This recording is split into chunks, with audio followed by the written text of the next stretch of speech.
دیکھیے، ایک ہے ہمارے معاشرے میں بھی صالحین کا ہونا اور نہ ہونا، ایک یہ بات ہے. ایک یہ ہے کہ اللہ تعالیٰ نے کس کو صالح قرار دے دیا ہے، ان دونوں میں فرق ہے.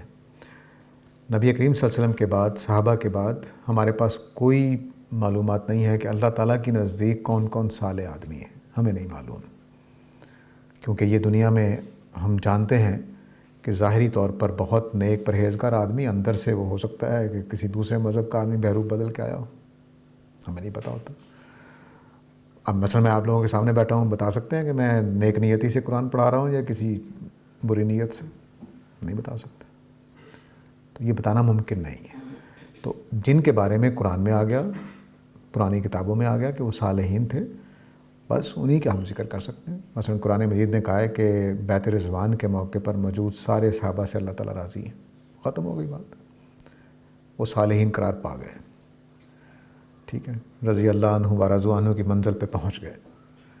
لوگ عام طور سے عشر مبشرہ کی روایت پیش کرتے ہیں. میں کہتا ہوں وہ واقعہ جو بیعت رضوان کا ہے وہ 250-300 لوگ ہیں جن کی دنیا ہی میں جنتی ہونے کی بشارت ہو گئی. بدریوں کے بارے میں کہہ دیا کہ سارے بدری جنتی ہیں.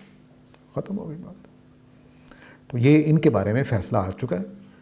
میرے آپ کے بارے میں نہیں آیا، ہمارے علماء کے بارے میں نہیں آیا، ہماری امت کے اکابرین کے بارے میں نہیں آیا. ہمارا احساس ہے کہ انشاءاللہ وہ نیک ہیں، انشاءاللہ جنت میں جائیں گے، صالحین قرار پائیں گے، لیکن فیصلہ اللہ کا ہمیں معلوم نہیں ہے.